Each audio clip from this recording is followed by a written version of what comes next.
बिस्मिल्लाहिर्रहमानिर्रहीम। अस्सलाम वालेकुम डियर स्टूडेंट्स, मैं डॉक्टर अहमद। अच्छा बच्चों, फिजियोलॉजी में लेक्चर नंबर 47 को हम डिस्कस करने जा रहे हैं और 47 हमारे पास जो नेक्स्ट हार्मोन है उसका नाम है ADH। तो इसका एब्रीविएशन बनता है एंटी डायूरेटिक हार्मोन। इसका एक और नाम भी, इसको वैसोप्रेसिन भी कहते हैं। तो ये हार्मोन कहाँ से निकलता है? ये हार्मोन निकलता है पिट्यूटरी ग्लैंड के पोस्टीरियर लोब से। तो पिट्यूटरी ग्लैंड के 3 लोब होते हैं, एंटीरियर, मीडियन एंड पोस्टीरियर। तो ये ADH पिट्यूटरी ग्लैंड के पोस्टीरियर लोब से निकल रहा है। ठीक हो गया। और इसका एब्रीविएशन है anti diuretic hormone. Chemical nature की बात करें तो ये पॉलीपेप्टाइड है। ठीक है, आपको पता है अमाइनो एसिड होता है, दूसरे अमाइनो एसिड जब मिलते हैं तो वो पेप्टाइड बॉन्ड के जरिए मिलते हैं। जब बहुत सारे अमाइनो एसिड आपस में मिल जाते हैं तो वो जो चेन बनती है उसको कहते हैं पॉलीपेप्टाइड। तो ये इसकी केमिकल नेचर पॉलीपेप्टाइड होती है। अब हम इसके बात करते हैं इसके फंक्शंस की। तो पहले फंक्शन में ऑन किडनीज़ के ऊपर इसका क्या इफेक्ट होता है? तो एंटी डायूरेटिक हार्मोन की बात करें तो एंटी का मतलब होता है अगेंस्ट और डायूरेटिक का मतलब होता है जिसको हम कहते हैं जो वाटर है उसको। अब देखें इसने क्या करना होता है, इसने पानी की मिकदार को कम करना है यूरिन के अंदर, इसने कंसनट्रेटेड यूरिन बनाना है। तो इसका बेसिक फंक्शन क्या है? इसने हमारे यूरिन को कंसनट्रेट करना है। और ADH हमारी बॉडी में तब निकलता है जब हमारी बॉडी में पानी कम रह जाता है।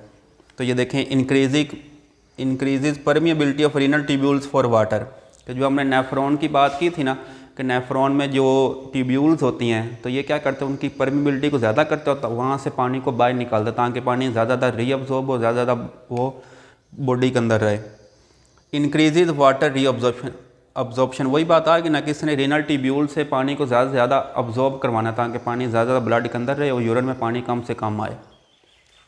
तो दूसरा इसका फंक्शन है ऑन वस्कुलर स्मूथ मसल्स। ठीक हो गया। वस्कुलर कहते हैं ब्लड वेसल्स, क्योंकि हमारी ब्लड वेसल भी स्मूथ मसल्स की बनी हुई हैं। तो ये क्या करता है, increasing blood pressure by constriction of arterioles, कि हमारी जो आर्ट्रियोल्स होती हैं ये उनकी दीवारों को कंस्ट्रिक्ट करवाता है, उनको सुखाड़ देता है, वो सुकड़ जाती हैं। तो सुकड़ने से ब्लड प्रेशर क्या हो जाता है, हाई हो जाता है।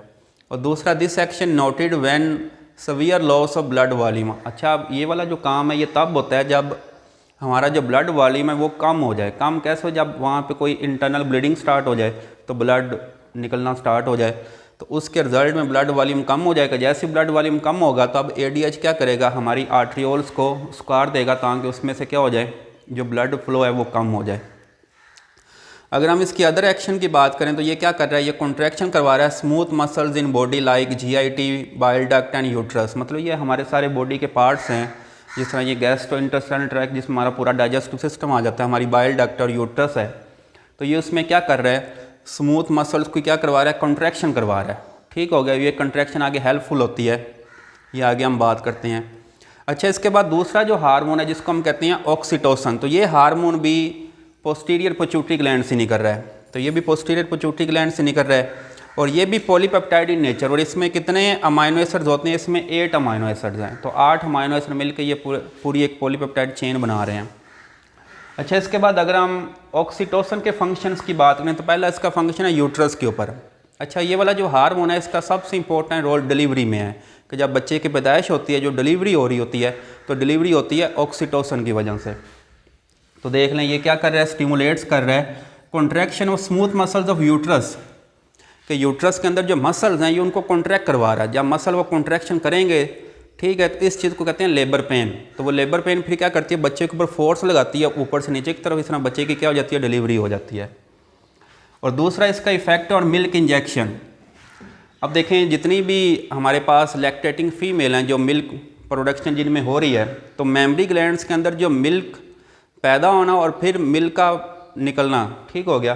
तो ये जो मिल्क इंजेक्शन है कि मेमरी ग्लैंड से जो मिल्क बाहर निकल रहा है ये भी ऑक्सीटोसिन की वजह से है। ठीक हो गया।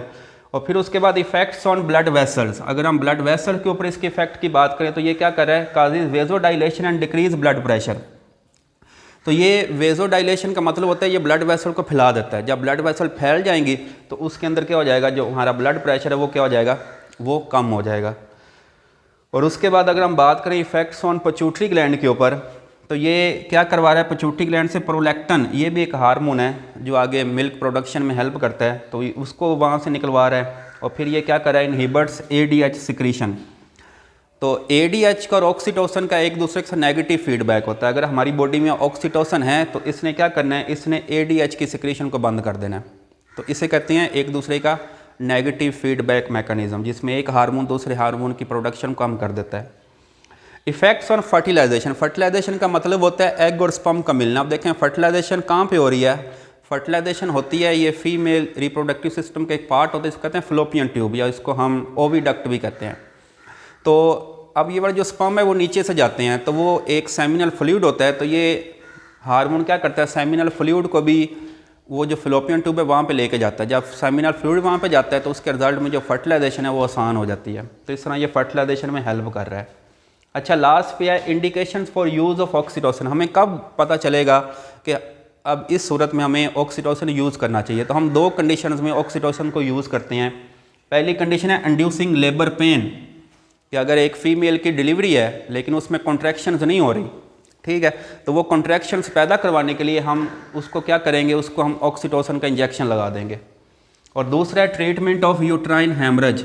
अब देखें अगर ये यूट्रस है, यूट्रस में जो इंटरनल ब्लीडिंग स्टार्ट हो गया, तो उस इंटरनल ब्लीडिंग को रोकने के लिए हम ऑक्सीटोसिन का इंजेक्शन लगाएंगे, क्योंकि ऑक्सीटोसिन क्या करेगा, यूट्रस की जो वाल्स हैं उनकी कॉन्ट्रैक्शन करवा देगा। जैसे ही कॉन्ट्रैक्शन होगी तो जो इंटरनल ब्लीडिंग है वो क्या हो जाएगी, वो स्टॉप हो जाएगी।